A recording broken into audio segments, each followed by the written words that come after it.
யோ அவனை கூட்டு வாயா. Okay sir.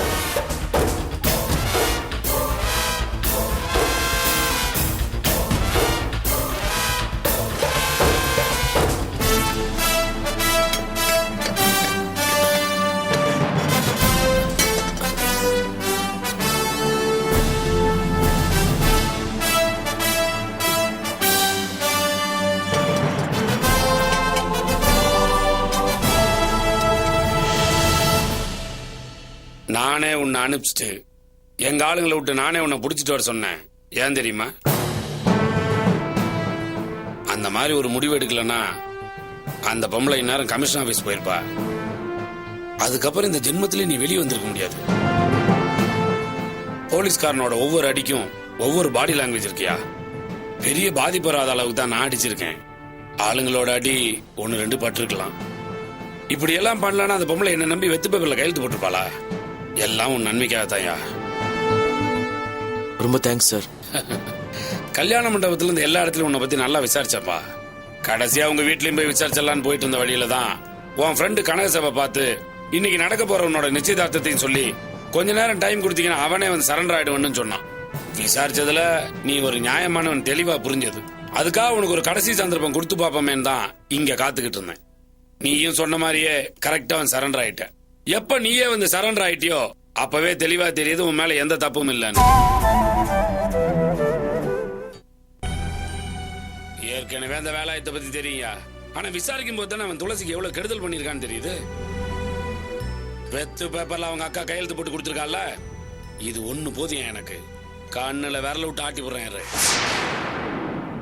காஃபி டீ ஏதாவது சாப்பிடுறியாப்பா? வேணாம் சார். எனக்கு உன் மேல ஒரு டவுட் இருக்கு. டவுட்டே வேணாம் சார்.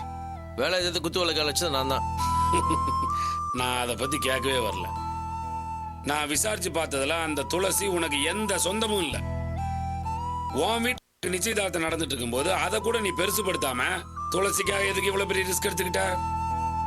ரிஸ்க் எடுக்கிறது நமக்கு ரஸ்க் சாப்பிட்ற மாதிரி சார். யோ சீரியஸா பேசும்போது என்ன சினிமா ஜோக்கு?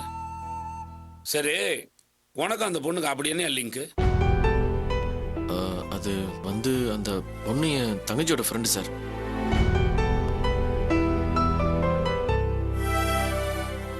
வணக்கம் சார். அடடே வாங்க வாங்க. எப்படி சார் இருக்கீங்க? ரொம்ப நல்லா இருக்கேன். உட்காருங்க. வணக்கம் சார். உங்க கட்சிக்காரன் நான் ஒன்றும் பெருசா துன்புறுத்திடல. பெரிய கேஸ் எல்லாம் போடல. ஏதாவது ஒரு கேஸை நான் ஃபில் பண்ணிக்கிறேன். என்ன சார் வேலாயத்தை சாதாரண நினைச்சிட்டீங்களா? இவர் மேல என்ன செக்ஷன்ல கேஸ் போட்டிருக்கீங்கன்னு விசாரிக்காம விட்டுருவாரு? விசாரிப்பாங்கன்னு தெரியும் சார். அவனா அவ்வளவு பெரிய நல்ல ஆளா? கையில காசு இருக்கிற திமிர்ல ஒரு சின்ன பொண்ணை படாத பாடுபடுத்திருக்கான்.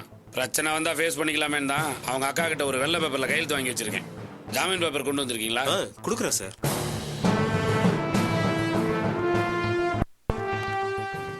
சார் எதுக்கும் நீங்க பாத்துங்க சார். நாளைக்கு நீங்க ரூல்ஸ் மீறிட்டீங்கன்னு உங்க மேல ப்ராப்ளம் எதுவும் வந்துடக்கூடாது.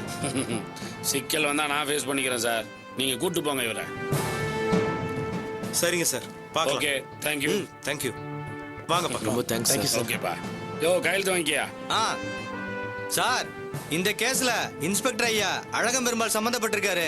நீங்க பாட்டுக்கு இவர் அனுப்பிட்டா ஐயா வந்து கேட்டா என்ன சார் பதில் சொல்றது? அந்த ஐயா பண்ண பாவத்துக்கு இந்த ஐயா புண்ணியம் கட்டிக்கிட்டாருன்னு சொல்லு. குடி ஒண்ணு முழுகி போயிடாது. நீ கையெழுத்து போடுப்பா.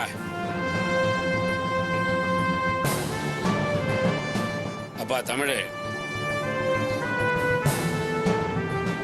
உங்ககிட்ட ஒண்ணு கேட்டா தப்பா நினைக்க மாட்டியே? நீங்க தப்பான ஆள் இல்லையே சார். தாராளமா கேளுங்க. உனக்கும் அந்த பொண்ணுக்கும் ஏதாவது என்னையா புரியாத மாதிரி பாக்குற? அந்த பொண்ணை நீ லவ் பண்றியான்னு கேக்குறேன். சார் என்ன சார் இது எல்லாமே தெரிஞ்சுக்கிட்டே கேக்குறீங்களே? எனக்கு தான் வேற ஒரு பொண்ணோட நிச்சயம் ஆயிடுச்சு சார். அதுக்காக தான் கேக்குறேன். உனக்கும் அந்த பொண்ணுக்கு என்னையா லிங்க்னு நான் கேட்டப்போ என் மூஞ்ச பார்த்து பதில் சொல்லாம கீழே குனிஞ்சுக்கிட்ட என் தங்கச்சியோட ஃப்ரெண்டு நீ சொன்னிய. அப்பவே எனக்கு தெரியும் அது உண்மை இல்லைன்னு. நான் என்ன சொல்றேன்னு புரியுதா?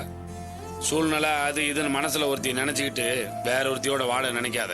அது உனக்கு மட்டும் இல்ல, வரப்போற அந்த பொண்ணுக்கும் வருத்தம் தான். அனுபவத்தை நான் சொல்றேன். போலீஸ்காரனா நான் என் டியூட்டியில் எடுக்கிற ரிஸ்கை விட அந்த பொண்ணுக்கா நீ அதிகமான ரிஸ்க் எடுத்திருக்க. அதுதான் எனக்கு சந்தேகமா இருக்கு. இட்ஸ் ஓகேப்பா, லிவ் இட். அப்படி ஒரு எண்ணம் உனக்கு இல்லைன்னா ரொம்ப சந்தோஷம். ஆனா என்ன சமாதானப்படுத்துறேன்னு சொல்லி உன்னை நீ சோகமாக்காத. மனசார விரும்பின எத்தனையோ பேரை நீ சேர்த்து வச்சிருக்க. அப்படிப்பட்ட உன்னோட வாழ்க்கைய நீயே நாசம் பண்ணிக்காதப்பா. அப்படிலாம் ஒன்றும் இல்லை சார். சார், எனக்காக நீங்கள் இவ்வளோ பெரிய ரிஸ்க் எடுத்திருக்கீங்க. இதை நான் என்றைக்குமே மறக்க மாட்டேன். Thanks sir. Take care. வாடா. வரேன் சார். வாங்க.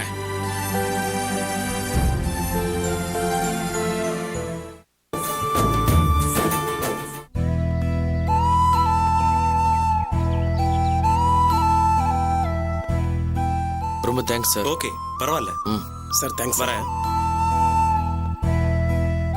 டேய் கணக்கு, நேரா துளசி வீட்டுக்கு போயிட்டு மண்டபத்தில் நடந்த மேட்டர் யார்கிட்டயும் சொல்ல வேணாம்னு சொல்லு.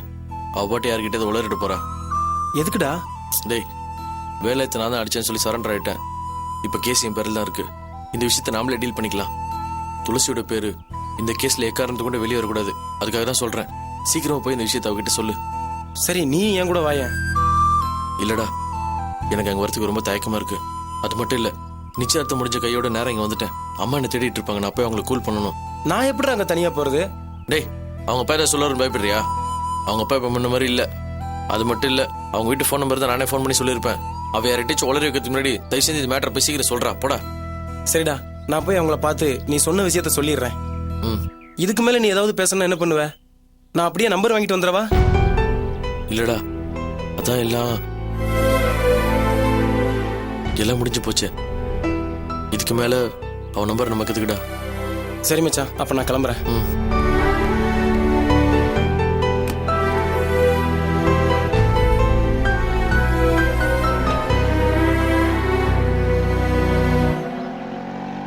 எப்ப நீயே வந்து சரண்டர் ஆயிட்டியோ அப்பவே தெளிவா தெரியுது உன் மேல எந்த தப்பும் இல்லைன்னு.